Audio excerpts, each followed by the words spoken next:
People need to know what it is you believe. Yeah. And if they believe in what you believe, then there is alignment and they will be attracted to you. You have to talk to people about something they already care about. Mm-hmm. You can't make them care about something they don't care about just because they really should. This is about public perception, public perception, public perception. It's not about you knowing what you're doing. It's about does everybody else on the outside understand what you're doing and why you're doing Right. it. You do need to understand what they believe Right. and how deeply they believe it, because if you lose touch There you with go. that, you're in real danger. Advertising is a tax you pay for not being remarkable. Welcome to Todd Liles and the Wizard of Ads, a podcast for business owners who want to become remarkable. Tug of love, Todd Liles is going to take you deep into the mind of Roy H. Williams, the Wizard of Ads, to unleash the timeless truths and secret strategies that have helped him build dozens of America's most successful businesses. Do you want to build a brand that wins the heart, captures the mind, and creates lasting relationships? Take a deep breath and buckle up. It's time to fly. Roy, what we're talking about is finding your brand's unique voice and identity. And I'm going to kick it off with talking about some mistakes that I know that I made. To kick it off a little differently Okay. here. And then we can maybe even talk about some mistakes that we know other people are making as well. So here's mistake number one.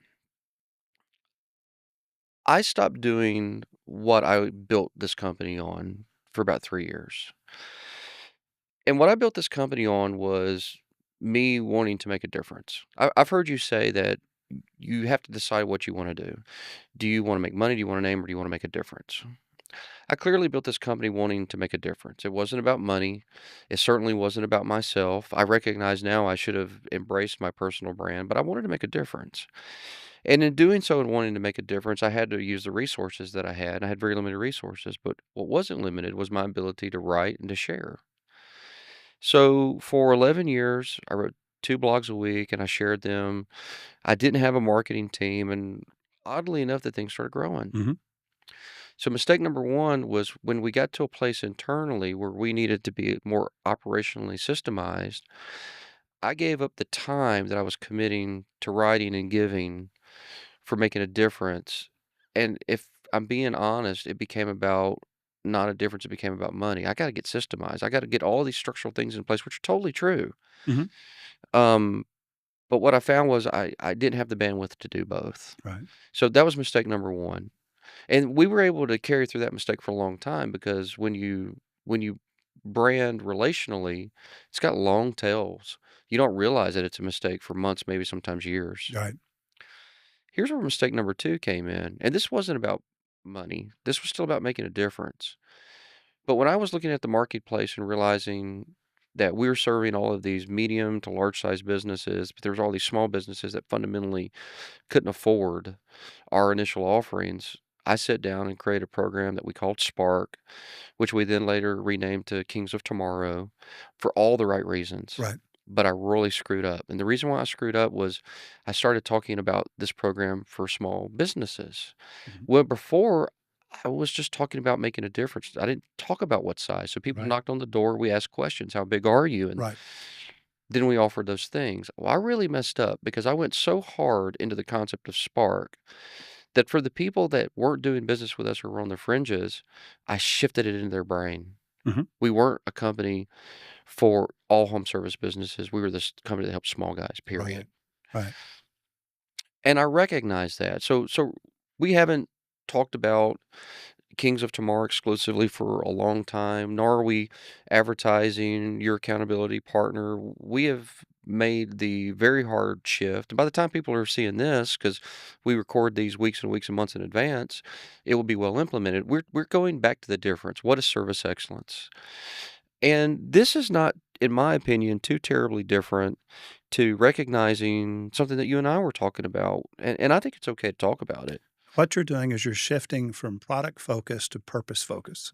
Which is what we should have always stayed in. Bingo. We are a focused, mission-driven organization. And frankly, it felt like we got away from our heart. Did we do it for the right reasons? Absolutely.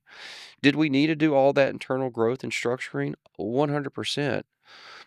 The other mistake I made was that when I put a capable person in place, which was Chris, gave him all the authority and the power, I still kept my damn finger in it too much. Right. I'm totally owning all that. I'm glad you realized that, because I was going to say earlier, I hate to interrupt. No, please.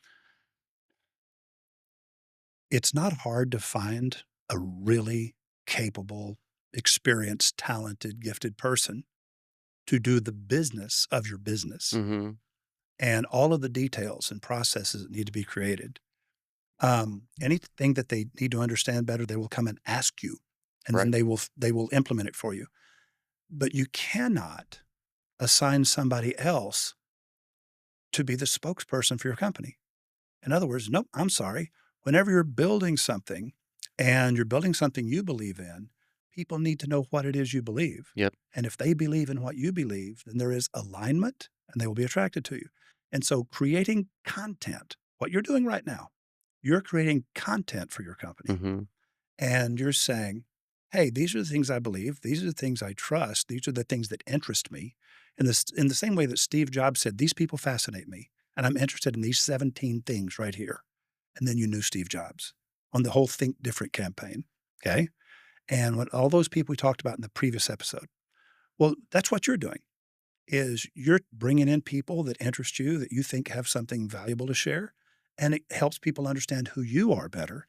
And I'm saying, so nobody can create content for you except you. And can you get people to help you do that? Absolutely. They can pull it out of you and help you realize what it is that makes you interesting and different. Because very often people don't understand what makes them interesting and different until somebody on the outside Right. is looking in and points it out to you. And so, as you know, the difference between you and I is you can flex from being very brilliant marketing mind, knowing what you need to do to take service excellence to the next level. You're really good at that. But you're equally good, and we've spoken about this, at the business of the business. And that's why you were torn and trying to wear both hats. Right. I am literally a horrible, horrible manager. And it's like making business decisions. I have no interest in it. I'm not good at it. Don't want to be good at it. So I hired somebody. And for 27 years, Corinne Taylor has been running 4 different corporations for me. And I meet with her once a month, and we sit down with lawyer and bookkeepers and CPAs and stuff. And we talk about the businesses, and I kind of get updated on how things are going. And I forget about it for another month. Right. So what I'm saying is, I've only got one thing I can do. You can do both, and that's why you were torn. Yeah. Okay. It's also, I'm very envious. I've told you this. I'm envious of people like you. I respect people like you. And it goes back to what Gerber talked about in the E-Myth, is that when you actually have the ability to do both sides, is a different story than not having the ability and trying to do both sides.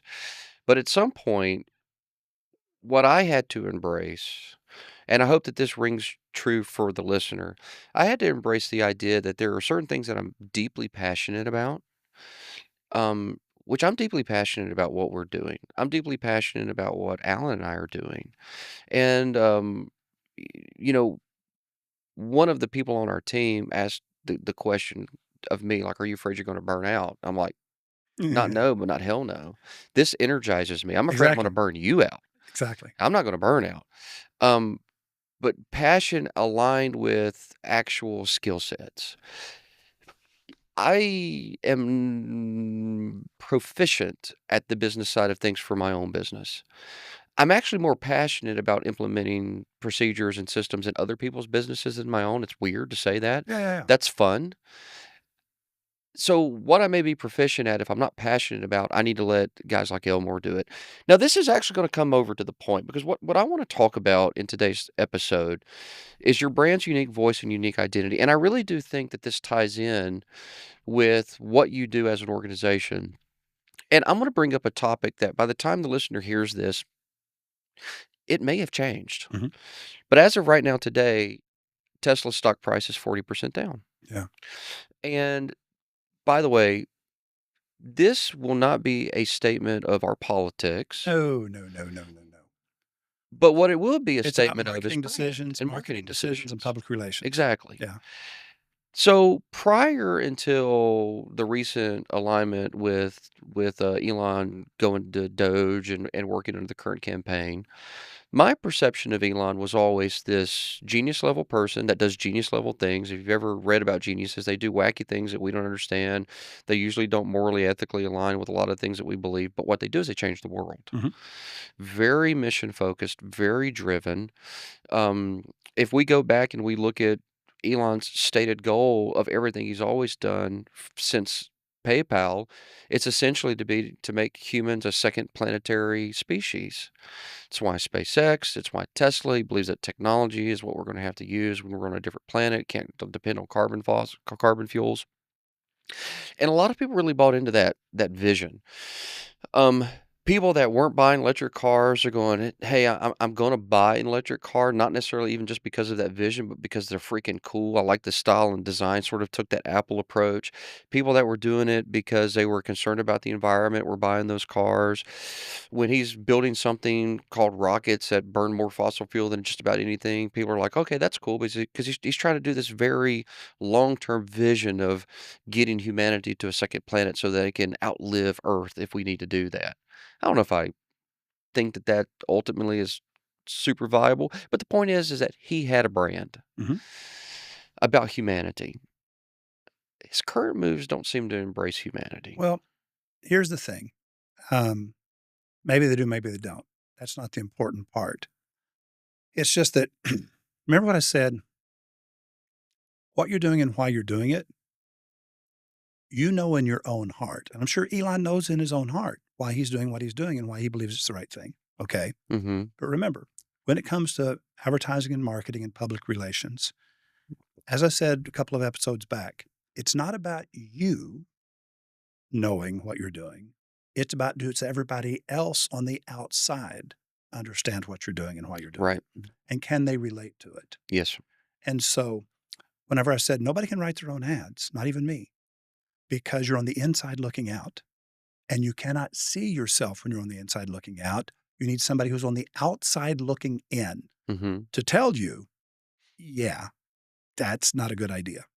Because what everybody else believes isn't what you believe. What everybody else thinks, or too many people. In this case, it's just simply. Let's go back to when Ronald Reagan was running against not Al Gore. When Ronald Reagan was running against Walter Mondale, okay, um, he won every state.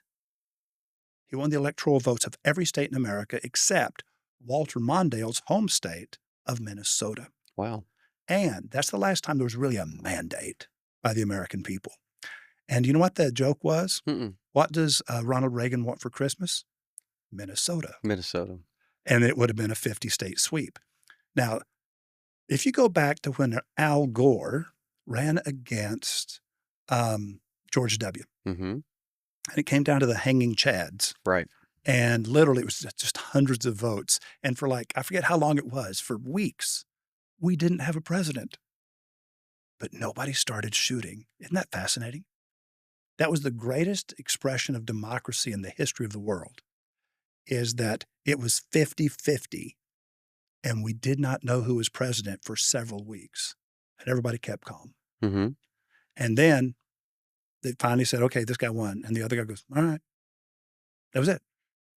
Now, since that day, every election has been razor close. Presidential election, just razor close. So Elon's rocking along, and everybody, blah, blah, blah. This guy's a genius. He's amazing. He's unbelievable. He's the richest man in the history of the world. But you know what he forgot? 50% of the people didn't vote for the belief system that you now represent. Right. And so let's say that in that 50%, the 10% on either side of the median line, right? They don't feel that strongly. But there's 40% on the edges Right. that do feel strongly. Why is Tesla stock down 40%? Because Elon, on the inside looking out, knowing what he's doing, why he's doing it, and assuming that he can explain it and everybody else will not only understand it, but agree with him. I'm going, nope. Yeah. The car has not changed. The car is not anything different. I have a Tesla, and it's like, love the Tesla. Why is the stock down 40%? People are going, huh, man, you represent some things that 40% of us Yeah. really think is a mistake. And what in the world are you doing? We thought you were the rocket guy, the electric car guy, they're going to put people on Mars guy. What did you drink that made you crazy?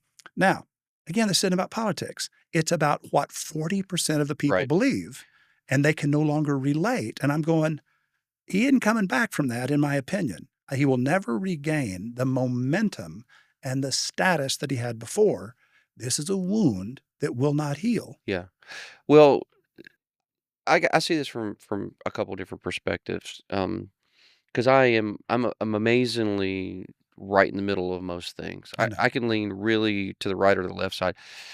But for the listener, when Roy and I make a decision to talk about this, we understand the danger that we're potentially walking on, but you got to understand why we're talking about this. This isn't about our political belief It has statements. nothing to do with the belief system. It has everything to do with the people that you're trying to influence. Exactly. It's If the people you're trying to influence. You do need to understand what they believe right, and how deeply they believe it, because if you lose touch there you with go. that, you're in real danger. It's an actual lesson that we're trying to teach. Yes. Which is when you know your audience, you need to In the speak to your previous audience. episode, you said knowing what to leave out, Yes, knowing what to knowing leave what out. not to say. Knowing what to say is important, but more important, knowing what not to say. The difference between sharing and oversharing. Right. And man, we're walking along a razor's edge right now, you and me, is because if people don't hear our heart and they think we're making a political comment, then we're screwed. But we're not. We're simply saying, Elon. Can't you hear Jeffrey right now Oh, going, no, you can't show that. yeah, It's like, oh, well, Jeffrey, how are they going to learn? This is exactly. and who knows? By the time this is aired, it might be back to 100% where it was. People may never listen to us again. Here's the idea. This is about public perception, public perception, public perception. Right. And it's never about you entirely. You have to get outside yourself and say, if I am interfacing with an enormous, enormous, enormous number of people, and if you're using mass media as a business owner, you are interacting with an enormous number of people. And so the things that you stand for and the things that you believe in, if you have a brain in your head, the public things you stand for and the public things you believe in need to be the things that the majority of people stand for and the majority of people believe in. Dogs, we like dogs, and motherhood is wonderful, and a good dad is a life-changing influence, the same way your mom is, and we all believe in friendship, and we believe in laughter, and we believe in living happily ever after. And when you talk about those things, everybody goes, yeah, I'm attracted to the same things you're attracted to. Yeah. And I'm going, if you venture into things where half the people feel really strongly one way and the other half of the people feel really strongly another way, that was a really big mistake. Just don't do that. When we jump into the idea of a brand having a unique voice and unique identity, sometimes people try to manufacture it as opposed to actually just let it come to life. What's the mistake in manufacturing your brand versus actually discovering the one that already exists? When you try to manufacture a brand, you'll probably get caught because it will feel manipulative and it will feel contrived. Do you know why? Because it is contrived It is. and you are attempting to That's right. manipulate people. And whenever you simply dig deep enough to find the real truth, and then you identify what is actually true, what is actually there, and then you amplify, identify and amplify what's already there. And I tell my partners and I tell the world, really good advertising, really, really good advertising will only accelerate what was going to happen anyway. Right. If you were not going to succeed anyway, then no amount of advertising can make you a huge success. It was going to happen anyway. It was just going to take longer, maybe a lot longer. But good advertising can make change happen faster and bigger, but it cannot make a failure into a success. If you don't have the ingredients to succeed, there's no amount of advertising that's going to make you successful. Right. Because you can run people off faster than a good advertiser can bring them in. And so the idea of what you do and my deep respect for you is that we cheat. All the Wizard of Ads partners cheat. I tell them, never go to work for a business person Yeah. unless you know that they can succeed without you. If you don't believe this person has what it takes to run a business that's bigger than they are, it's bigger than they are today. If they can't run a much bigger business, if they don't have the business skills and the people skills, and they can't recruit and train and develop a company culture and all these amazing things, if they can't do that without our help, because we don't do any of that, none of it. I said, if they can't already do that, we're walking into a disaster and we're going to damage our reputation, just run like the wind. But when you find somebody and you really believe in them, there's only one other question you have to ask yourself. Do I want this person in my life? Mm-hmm. Am I willing to connect to this business person and be there and have their back and believe that they'll have mine for years and years and years, maybe Right. decades. And it depends on how long they plan to own that business. But we're in this together for the long term. Do I want this person in my life? Those are only two questions. Are they a wonderful business person? They could do all that internal stuff without me because we don't help with that. And the fact that that's exactly what you do. As I'm going, I have a thing at 1-800-GOT-JUNK. Eric Church is the chief operating officer, and he is a marvel. He is a real marvel. I actually have never even heard of anybody as good as a chief operating officer. And what he has taught me about chief operating officers and how they're wildly, wildly different from CEOs. We were hired at the same time, like within a week or two of each other. Okay. And privately, I always say, hey, man, Eric, you're making me look good. And Eric goes, man, that's the same thing I say about you. You're making me look good. Nice. And so it takes an external person. Now, Scudamore is a genius. Brian Scudamore is a freaking genius with a heart as big as Montana. I mean, he's an unbelievable people person. He is everything he appears to be. But he needed the marketing, and then he needed the whip cracker, chief operating officer, the enforcer, who, with a smile, gets people to do what they're supposed to do, the way they're supposed to do it, when they're supposed to do it. Right. And so I unbelievably value the two sides, the internal and the external side of a business. And I want every business owner to understand there's an internal, which I look at as the world of service excellence. There's an external, which is advertising and marketing. And if you don't understand those two different worlds and those two different belief systems and how they depend upon each other, one cannot succeed without the other one. Right. And that was me ranting. So all good. I want to come on a topic that we've hit on a couple of times before, but I still don't think people are picking it up. All right. And that's okay because it takes a little time when something gets associated. And the essence of it is that what's been associated in a lot of people's mind now is that brand is a visual style guide. And it's not. Visual style guides are good, Yeah. They're essential. Yeah. but it's not actually a brand. At most, it's 5% of a brand. Right. A logo, a series of colors, a color palette, a font, a layout.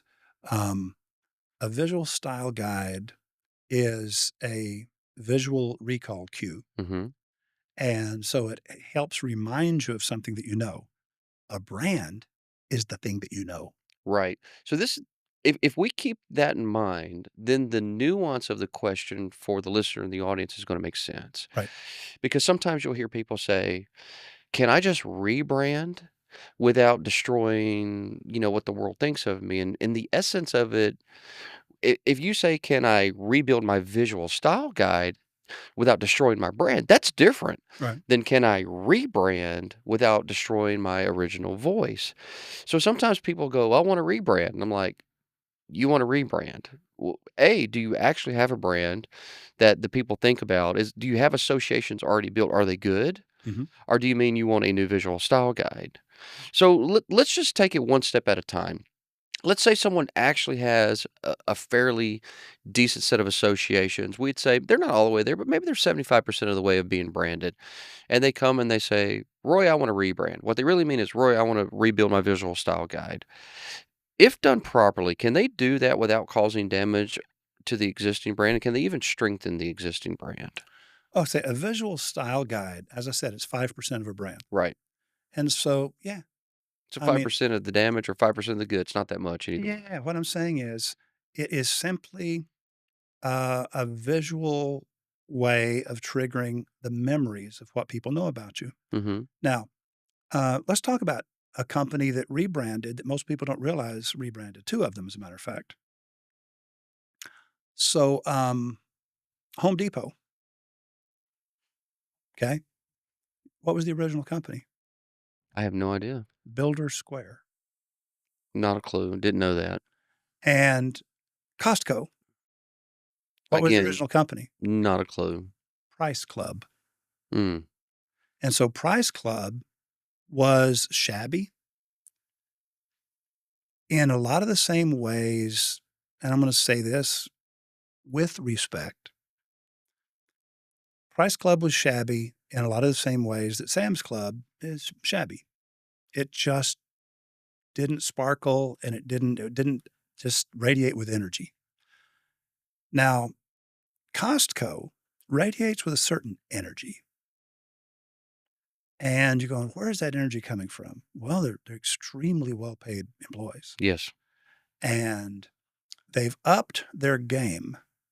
And when they upped their game and decided, let's do what really we should have done to begin with, that triggered the need for a rebrand. They not only changed the logo and the look and feel of their stores, you know what else they changed? The actual name of the company. Yeah.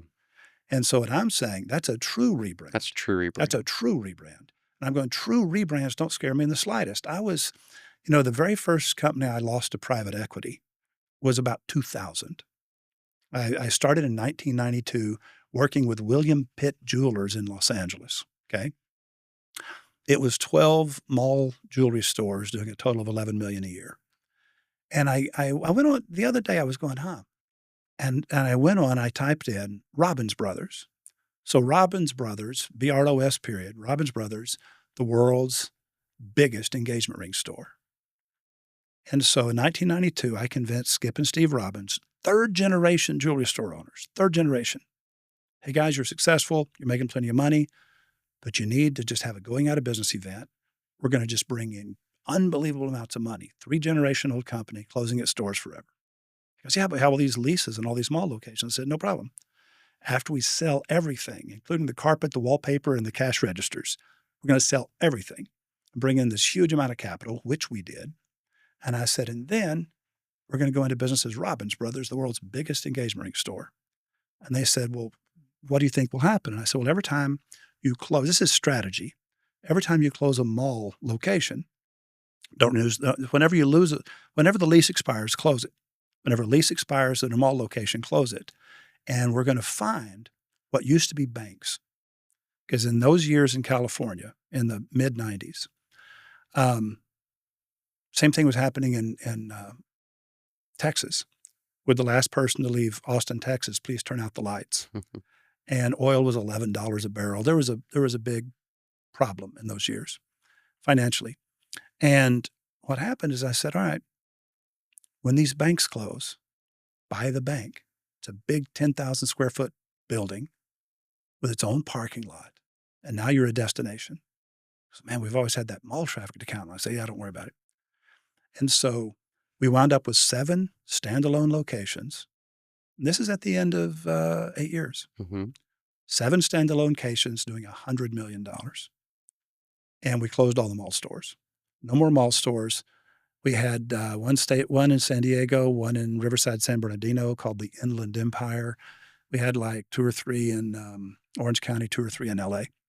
And so right there in Southern California, same market they had been in for 3 generations, renamed the company, limited the focus of the company to one product, and became the most famous engagement ring store in America, sold for a bunch of money. Steve Robbins and I are still close friends, and I was Googling it. And I saw a Wikipedia entry about Robbins Brothers, and I'm reading it, and I'm going, it kind of irritated me, because I'm going, everything that they're famous for, I pretty much made those decisions, guided them on that. I was the guy that influenced Steve and his brother Skip And then I'm going, how can they so specifically be articulating what I did and they don't mention my name? Kind of hurt my feelings, frankly. And, nobody wrote that. I don't know who wrote that. But then I started looking at the bottom of it.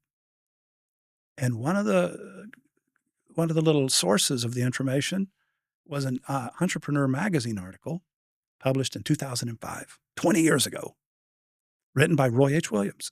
And so So they ended up giving you a little credit. well, no. What happened is when you read the article in the footnote section of Robbins Brothers, Robbins, BROS, period, on Wikipedia, and you click that little entrepreneur article, all the same stuff we've been talking about in all these episodes, I'm going, oh my God, I was saying that 20 years ago in 2005. And so all this stuff that I'd written in that article was evidently the primary source for what Wikipedia published. That's awesome. As the story. Here's my point.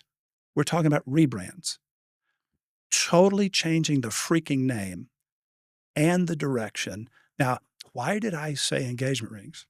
Because both of the brothers, I said, really? So you guys are super successful, but you seem discontent. They hired me. And the first thing I asked was, you guys are so successful and everybody admires you and you make plenty of money. And so why are you so discontented? Well, it's just not really what I really want to do. What I really want to do. I said, well, what do you really want to do? He says, I'd like to sell engagement rings. And both of them said, I'd like to sell engagement rings. And I'm going, I think that's a great idea. Why don't we do Let's that? do that. And so that's how easy my business is. If you just say, I can't create it. I can only identify and amplify what's already there. Yep. I love that. Roy, in the secret formulas, you talk about 3 keys to associative memory. Mhm. And I'm going to paraphrase here, but it's consistency, frequency, and anchoring. Now, just to give my little definition, consistency is essentially don't change your voice just to be clever. It doesn't mean don't be surprising and different. It means you have a brand. Keep to that brand. Frequency is say it often or they'll forget it. And anchoring is tie your message into something that they already feel or they already understand. So let me see if I can word this question properly. Because I'm not talking about being surprising or mixing up the message like we talked about in the previous episodes with Got Milk. What I'm really talking about is what is the danger in when you do an ad, it sounds disconnected. It doesn't actually sound like you. Like, not that it's surprising. We like surprise and we like that joy, but it's like that doesn't even feel like just for the sake of an example, an Elmer's ad. There's something so different about that. That's not Elmer. That's not his story. It's disconnected. So, and we've seen examples of this that we won't mention, but I'm thinking of one in particular. You know what I'm thinking of. Oh, you're talking about the new Elmer's ads after he sold the company. No. I like Elmer's ads. I'm just saying. I wasn't thinking about that, but Okay. if you were, I haven't seen the new ones. All But right. you get my point, right? Right. It's like, hey, we've done something for a long time. There is a it's like the Mayhem ads with Allstate. Mhm. We know a Mayhem ad. We love those. What's surprising is the scenario.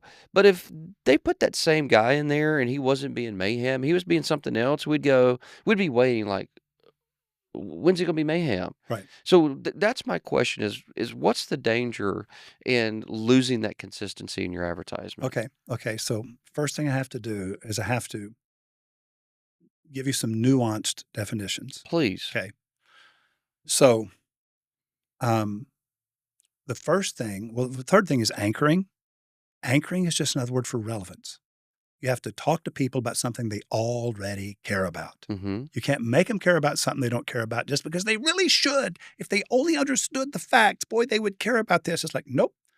Do not try to educate the public. Figure out what they already care about and get in touch with that. Talk about that. That's anchoring. Okay. Now, frequency is simply repetition.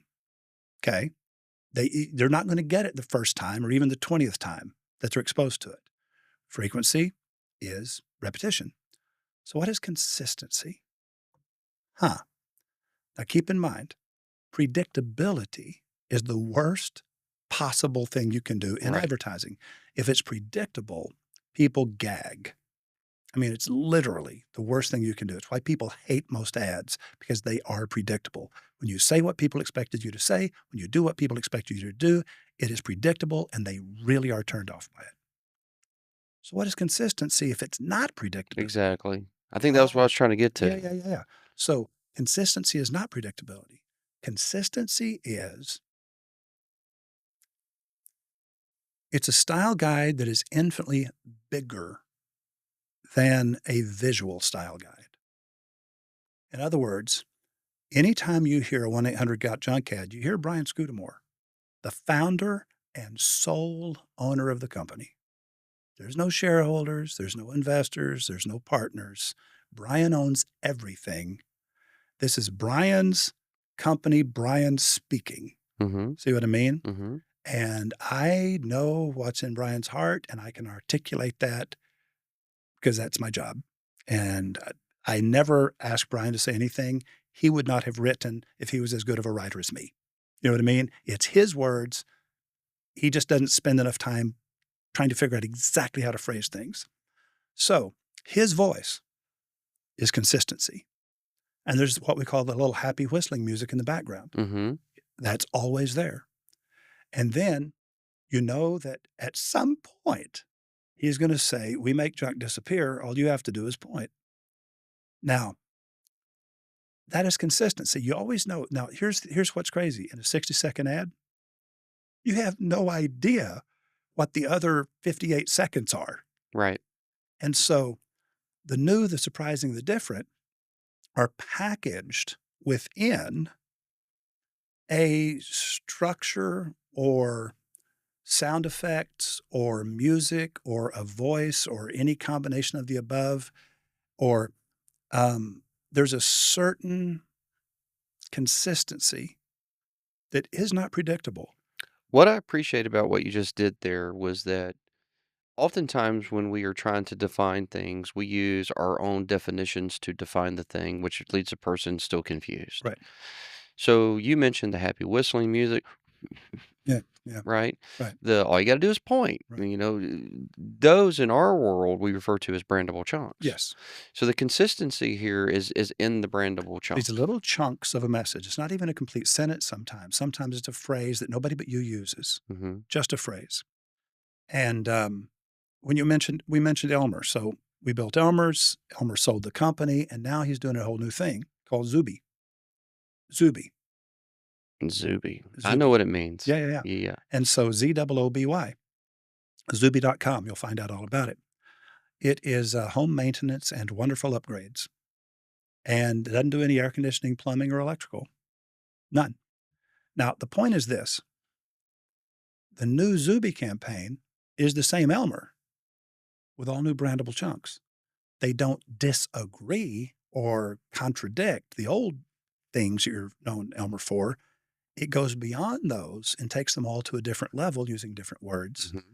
And so consistency is there. This is not a different guy that believes in different things. This is a guy who's expressing what we've always known about him in a new and more elevated way. And so we've been talking about go with me on my next great adventure.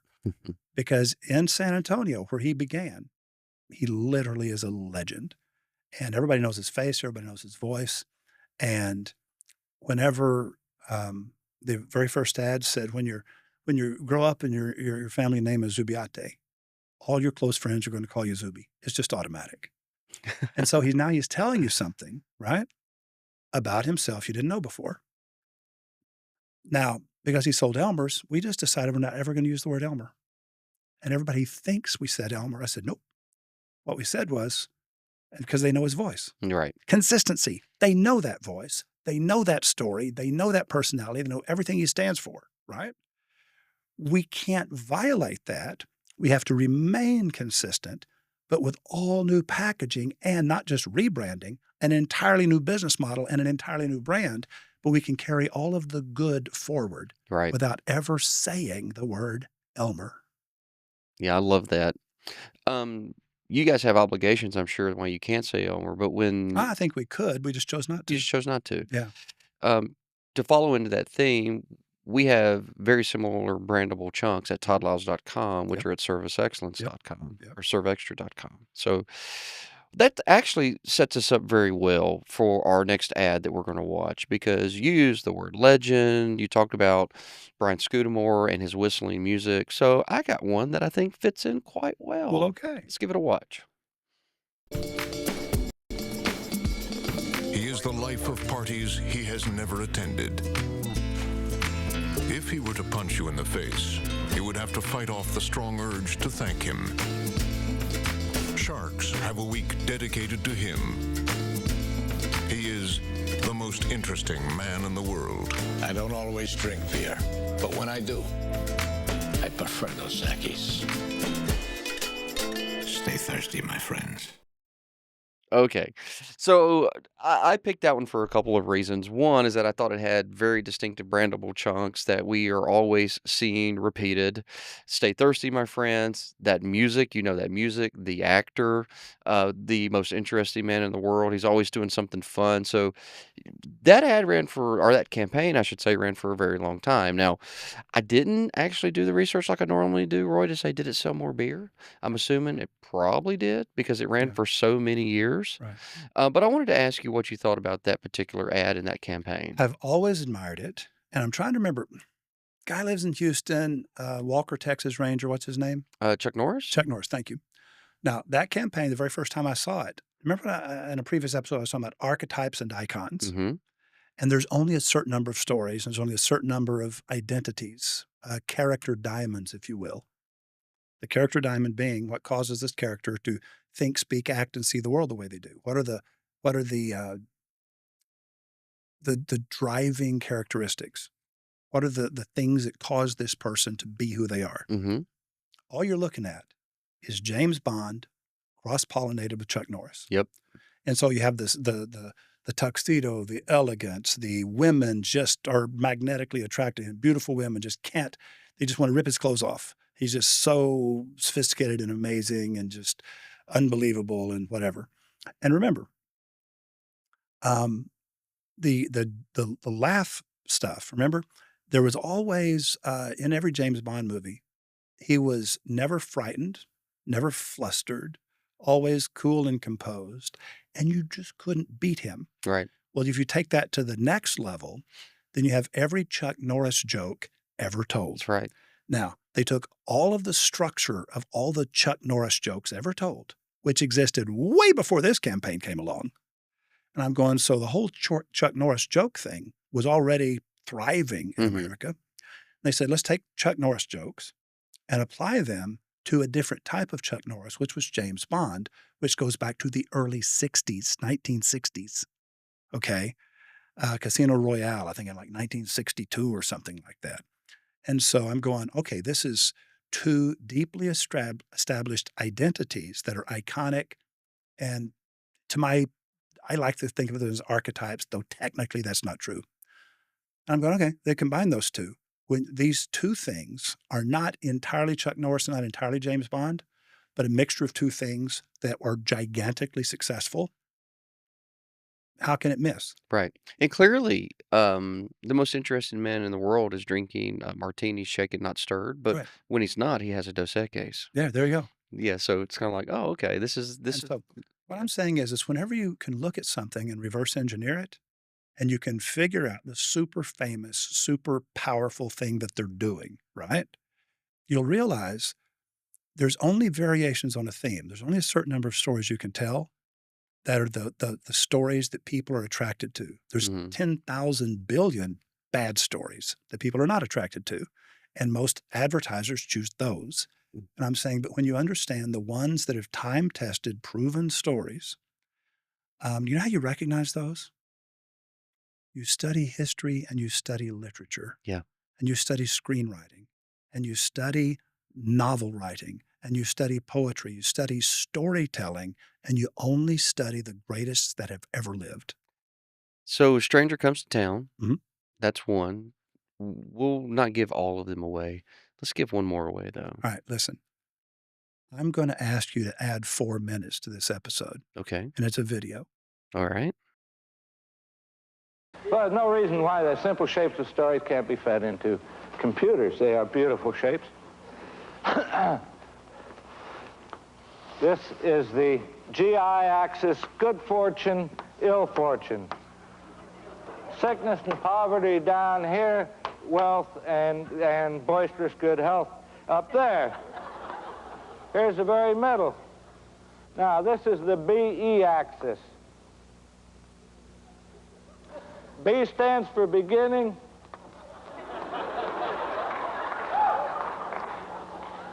E stands for electricity.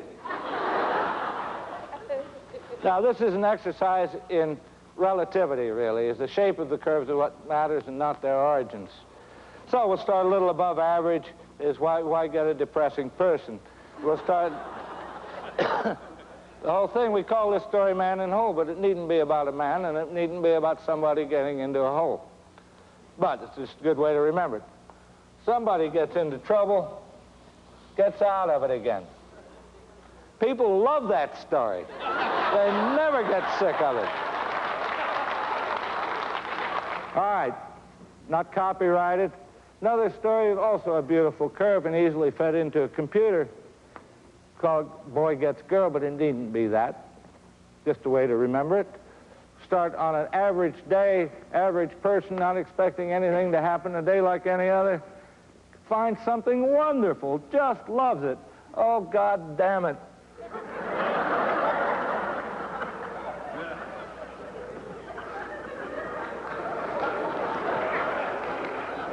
Got it back again.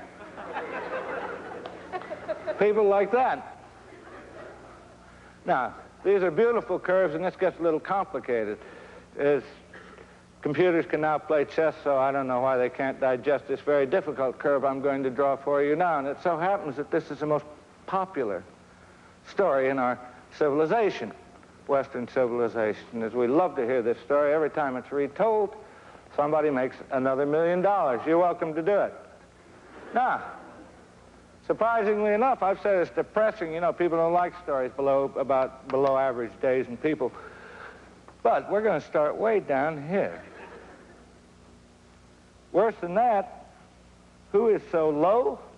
It's a little girl. What's happened? Her mother has died. Her father has remarried a vile-tempered, ugly woman with two nasty daughters, big daughters. You've heard it. See? Anyway, there's a party at the palace that night. She can't go. She has to help everybody else get ready. She has to stay home. Now, does she sink lower? No. She's a staunch little girl, and she has had the maximum whack from fate, which is the loss of her mother. She can't go any lower than that. Okay, so the fairy godmother comes. Gives her shoes, gives her stocking, gives her mascara.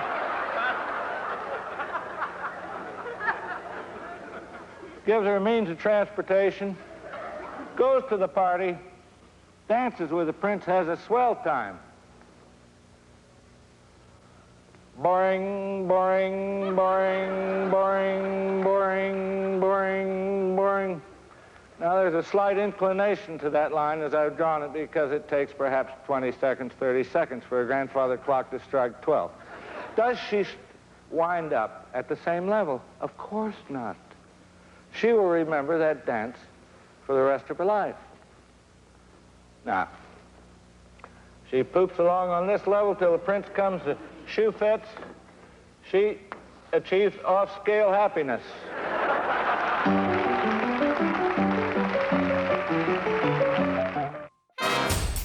You've been listening to Tug of Love, Todd Liles and the Wizard of Ads, where the bold win and the remarkable reign. If you enjoyed this episode, make sure to like, subscribe, and follow so you never miss a conversation. If you want a copy of the show notes or watch the ads from today's show, head over to toddliles.com/wizard. This episode is dedicated to the business owners who refuse to be ordinary.